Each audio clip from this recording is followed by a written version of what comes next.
conforme à la façon de vivre de ce monde, conforme au prince du royaume de l'air. L'esprit, donc, qui agit maintenant dans les hommes rebelles. Et cela ouvre toute une dimension de vie humaine que nous comprenons maintenant. Il y a un royaume de l'air. Dans le domaine de l'esprit, un royaume, un système organisé de gouvernement de l'air.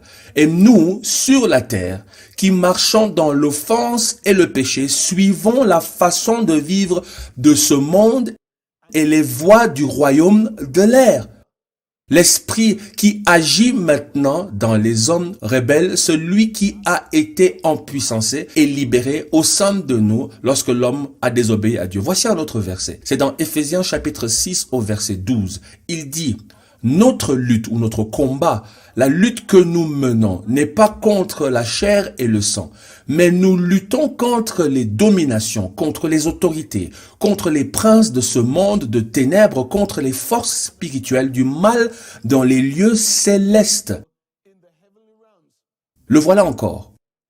Et ce verset nous montre le système organisé de mal qui est partout autour de nous. Les dominations, les autorités, les princes dans ce monde de ténèbres, des forces spirituelles du mal dans les lieux célestes. Voici donc deux domaines d'un environnement spirituel négatif qui ont été libérés parce que l'homme a désobéi à Dieu et a brisé les limites. Numéro 1, la corruption interne a surgi de l'intérieur de son cœur. Mais numéro 2, un système de ténèbres dans le domaine de l'esprit a été empuissancé et libéré. Et nous vivons au cœur de ce système. Nous vivons au milieu d'un système de ténèbres qui provient de l'intérieur. Et aussi l'oppression des esprits qui vivent dans le royaume de l'air.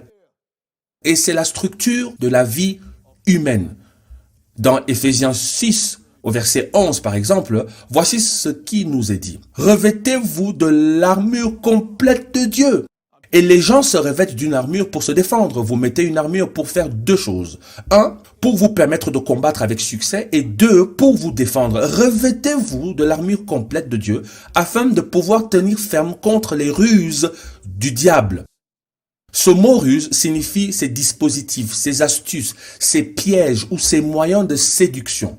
Donc ce système du domaine de l'esprit a des stratagèmes, des dispositifs. Il vous trompe, il vous piège, il vous séduit. Il met des choses autour de vous pour vous faire tomber, pour vous séduire, pour vous briser, pour détruire votre vie. Et il dit, revêtez-vous de l'armure de Dieu, défendez-vous pour que vous puissiez tenir ferme et résister. Le mot tenir ferme signifie résister et vaincre. Vous pouvez résister et vaincre les dispositifs du diable, ses astuces, ses pièges et ses séductions. Ces versets nous disent que nous sommes entourés par tout un système invisible de ténèbres qui cherche à détruire tout ce qui est bon dans nos vies.